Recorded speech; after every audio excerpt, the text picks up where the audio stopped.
May umbrella pa yan. Sige po. Bumoto po ba kayo last UPLB elections? Bumoto ako. Ba't po kayo bumoto? Bumoto ako kasi fresh ako. Parang, okay lang ba kahit anong sagot? Ayun. Kasi fresh ako, tapos parang gusto ko na ma-experience. Tapos, parang, ayun. Kasi nga, di ba, parang tungkulin din gano'n. Pero ngayon hindi ako bumoto.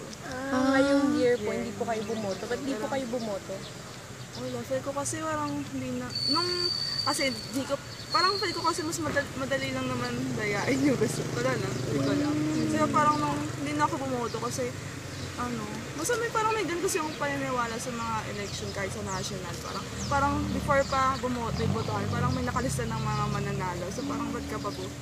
So tingin niyo po hindi worth it bumoto sa UPLB election? So, tingin ko. Or wala lang kasi akong alam kung, wala lang kasi para kasi sa akin, mas high-tech, mas madaling dayain. Yun yung pananaw ko. Pero wala rin akong idea kung ano kasi nangyayari dun sa mga computer ganyan. Thank you po. Thank you, ate. Ayun lang. Opo.